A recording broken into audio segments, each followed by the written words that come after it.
I got a tree back there by the creek. It's got one laying down behind it. Yeah. There's 29 yards to that little tree. So we've known each other since high school, but this is literally the first deer hunt we've been on. Shot lots of ducks and geese, turkey this past spring, and now deer. And it's a good one that we're going after, so hopefully. All right, pause right there. For this story to make sense, we have a few topics we have to cover first. For example, who we are and why the hell are we both in the same tree during deer season. To tell this story right, we have to start from the very beginning. My name is Field Hudnall, but we will get to that later. This is my buddy Daniel Klingenfus, and we have been hunting buddies since high school.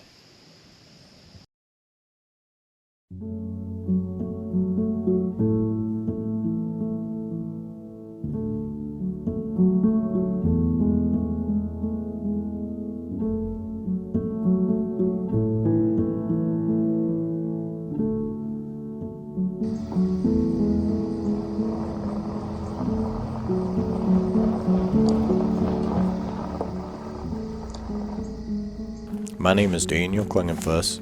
I grew up on a dairy farm. I've been working on the farm and hunting my entire life.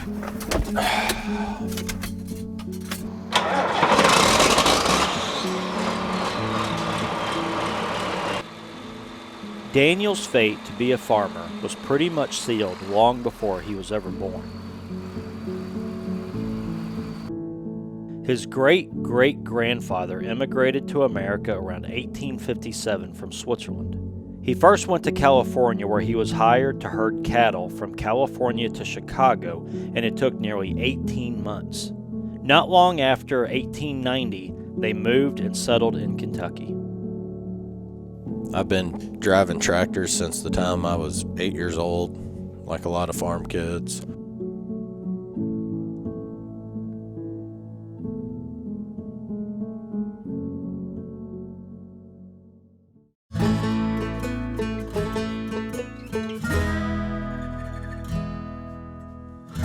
My dad was always the more of a teach a man to fish kind of guy, where he's gonna help you do it, but he's gonna make you do it on your own, and so you're more comfortable with it moving forward. He's not just gonna do it for you.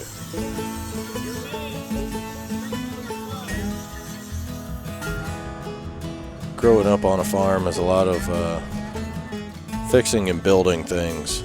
Unless you grew up on there in that environment, you might not realize how much repair and building and just kind of doing things on your own, or learning how to do such a variety of different things. You kind of got to know how to do a little bit of everything, and a lot of times it's just on you to kind of figure out how to get the problem solved.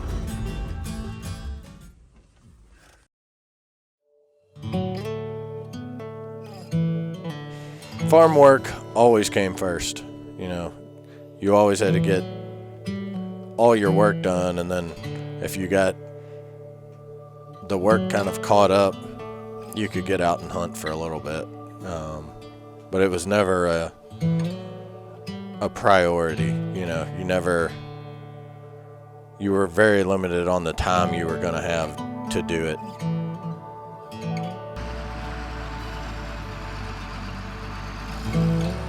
Growing up, I didn't really look at what the wind was doing, because if I had the opportunity to get out, I was getting out. I was going to find a spot to go, because I might not have another opportunity this week to go.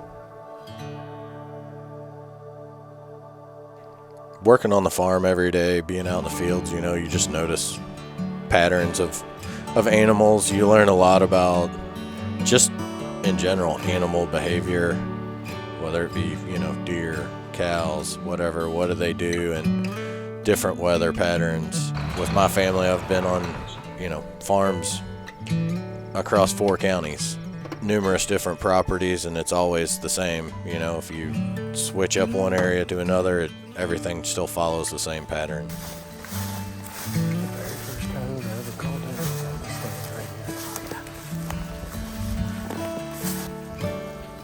if you're going to be successful predator hunting, wind is the biggest key. It's made me be so much more aware, because if you're not paying attention to the wind, you are not going to have success very often.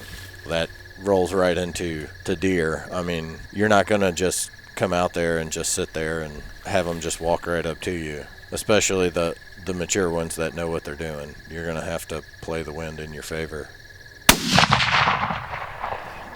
Like I said, my name is Field Hudnall, and Daniel and I met in high school because we both loved to hunt, and we've been close friends ever since. Over the years, we have done a ton of waterfowl hunting together. We even appeared on a Mossy Oaks Whistling Wings video together.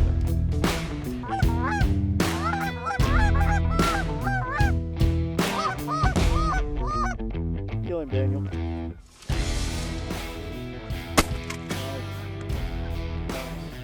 We had a strong grasp on waterfowl hunting. Deer hunting? Now that was a different story. Now don't get me wrong, we both deer hunted, and both of us have killed a bunch of deer, but we were both opportunists. We never went after a specific buck, especially hunting together. Video productions has always been a part of my job, but it's always been waterfowl and turkey until recent years when I started videoing good friends and serious deer hunters, Austin Musselman, Todd Carter, and Glenn Hours. And man, do they know how to hunt mature bucks. These guys were always the strategist, and I always viewed my role as keep quiet, hit record, and don't screw up. Boy, have I seen some amazing animals over the last few years.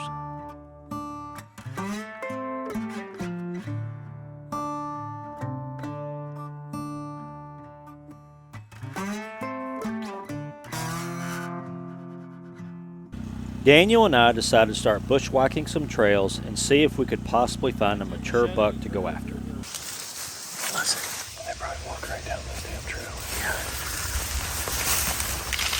We scouted multiple properties that we had permission on, looked for good trees and trails to hang stands on, and we even hung a couple trail cameras.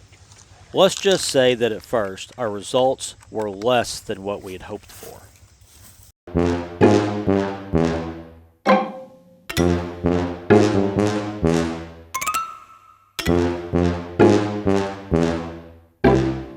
Despite our lack of quality animals, we still stuck with it. Cleared shooting lanes, hung double stands for a cameraman, and kept on fixing broken stuff. Poor people got poor ways. Yep.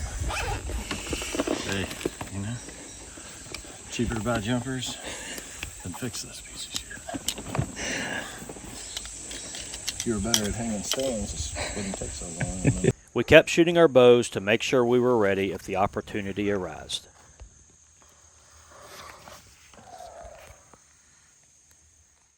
Then one night, Daniel calls me and tells me to look at the Reveal Trailcam app. We were both in shock with what we saw.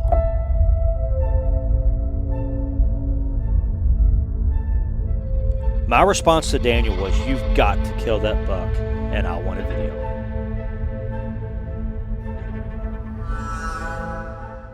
So here we are, back to where we left off. This deer showed up on camera yesterday afternoon. First time he's shown up on daylight photo. Got a full moon, so we'll see what happens. After weeks of inconsistent nighttime photos, we decide to hunt as soon as we get a daytime image. The first time we deer hunt together is when we are going after the biggest 10-pointer either of us have ever seen. We have done everything we could think of to prepare, but we can't help but to question ourselves. Did we do everything we could? As we wait, we begin to second-guess ourselves. Are we in the right tree? Is the wind direction in our favor? When you sit in the stand, all there is to do is think, watch, listen, and wait. Every glimpse of movement, you wonder and hope, is it him?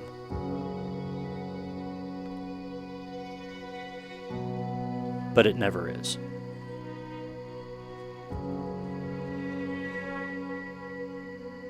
As the day gets later, the shadows get longer, and visibility gets more blurred. And right there he is.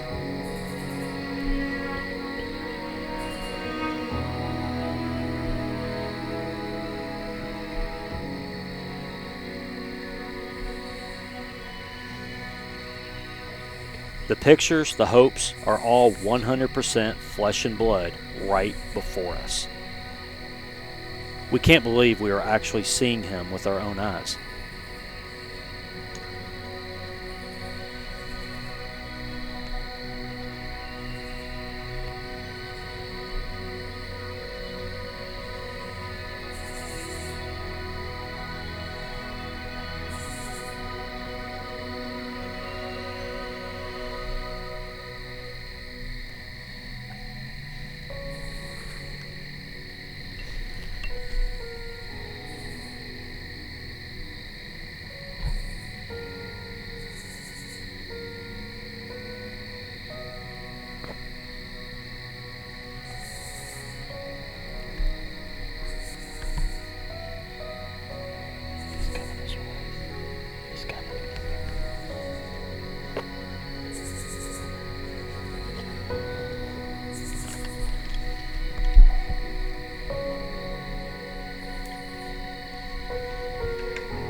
And just like that, he was gone.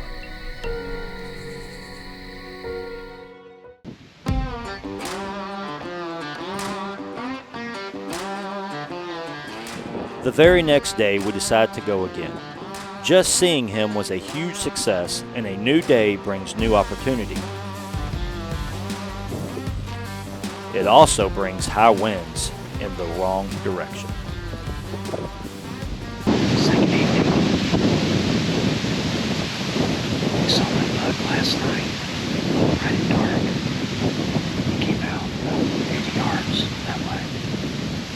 The only downside is the wind is howling, and the wind is blowing straight towards the bedding area. He's in here. We're gonna hunt him, even though our wind is not ideal. So we'll see. We can't help but to keep our eyes locked on the same spot we saw him the night before.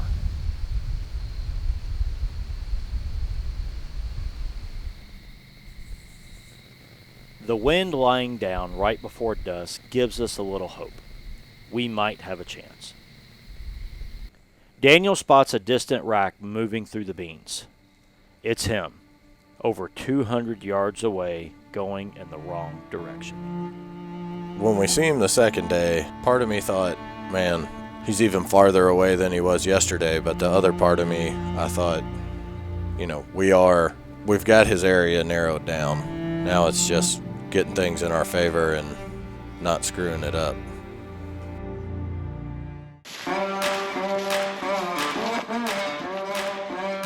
After only 2 hunts and 2 visual encounters, we are still very optimistic the following day.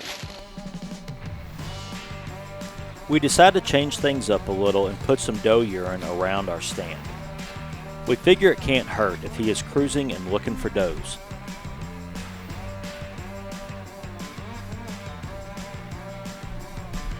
Almost immediately we are seeing deer movement, and they are all investigating the doe urine. And of course, this is the first night he never shows.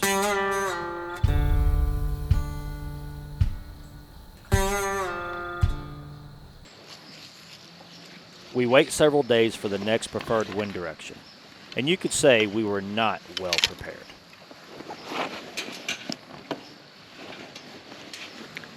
So as a cameraman, I failed to bring the wireless mic. I forgot to bring the tripod plate, so I can't use the camera arm, so I'm having to freehand everything.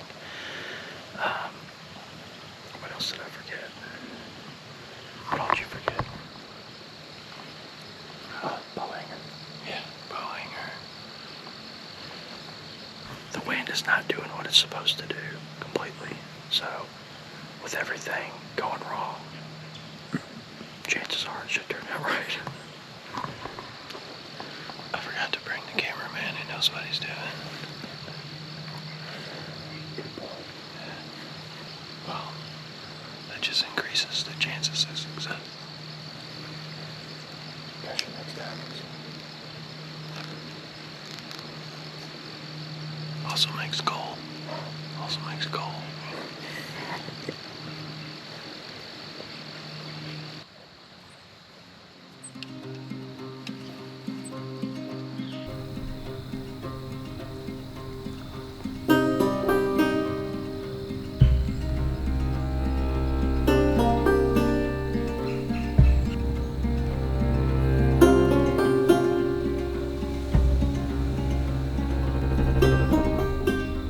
The woods are very active. In every movement we hope that it's him. But again, it never is.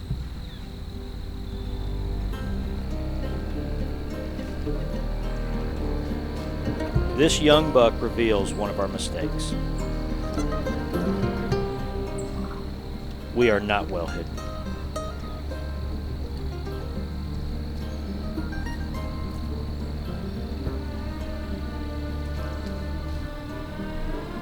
If we can't fool him, how will we ever fool the mature monster we are after?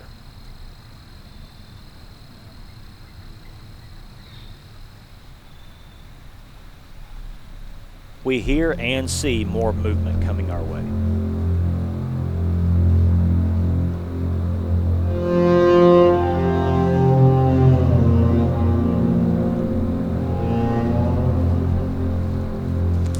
We don't believe our own eyes. It's him, and he appears he just spotted us.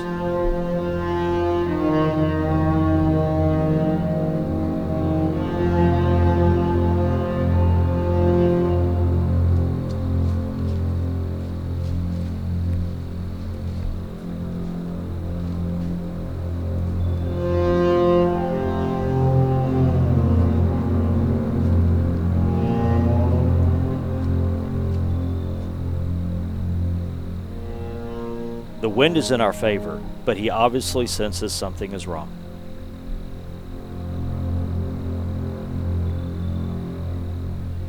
When he didn't run,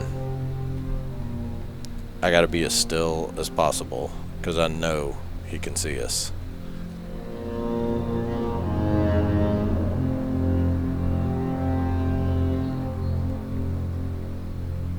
He knows something's not right.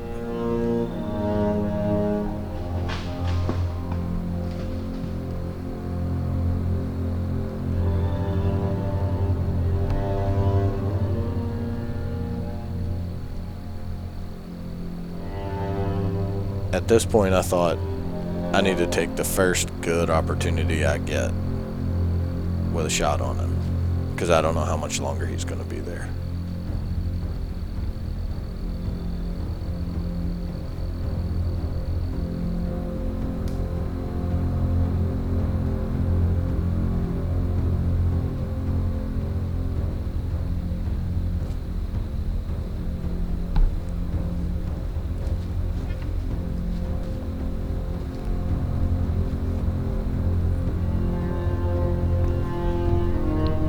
If he continues in this direction, we will have no shot. It seems he is making his way towards the bean field again.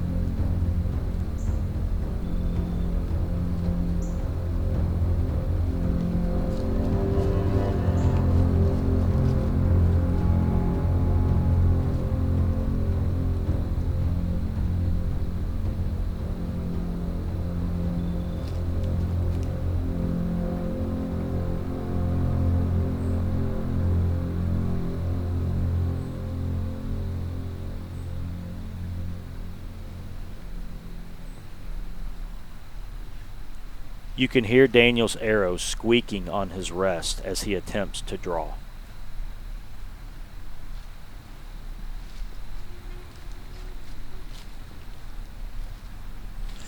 Any little sound out of the ordinary, he would just stop and stare.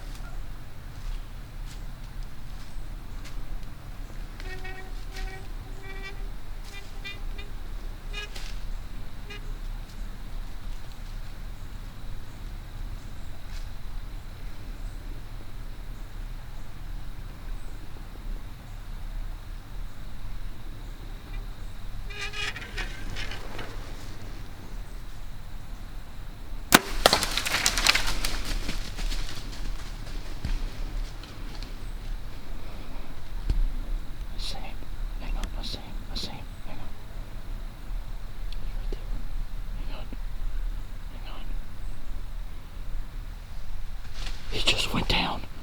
He just went down. Dude, hang on. Wait. He's back up.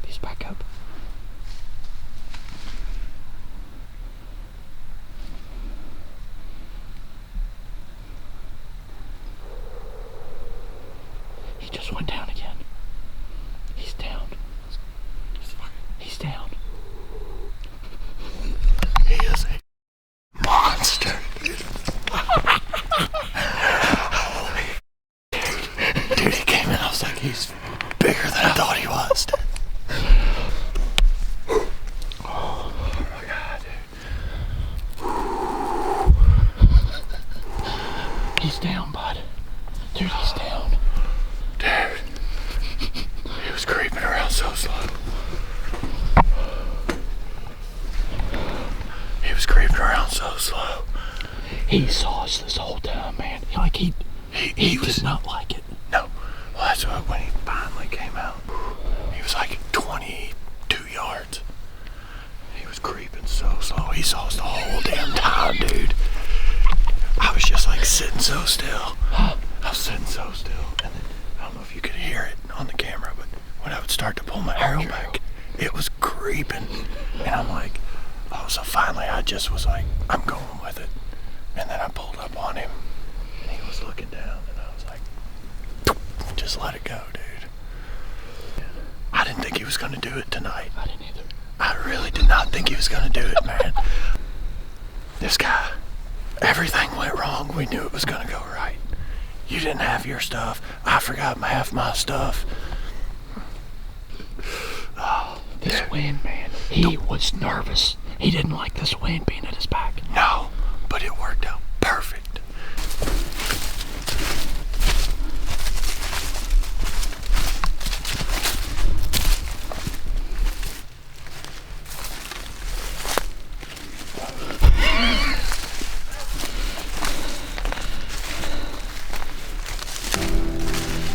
Oh my gosh. Oh my gosh.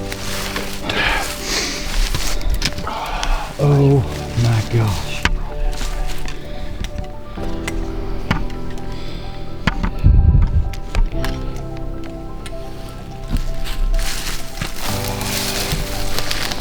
Oh my gosh.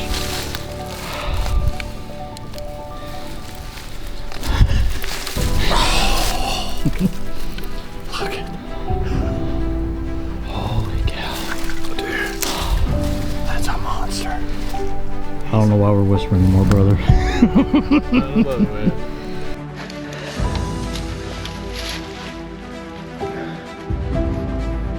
What do you think, man? He's a beast. Ah, dude. He is a beast. Bigger than I thought he was.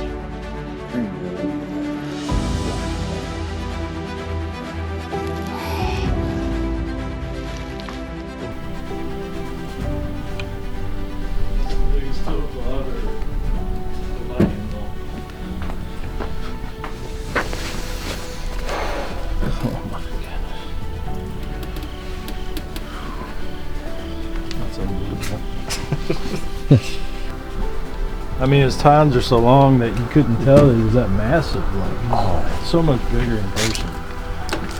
I mean, dude, that'll probably be the biggest bow kill typical executive this year. No doubt. They don't get much bigger than that.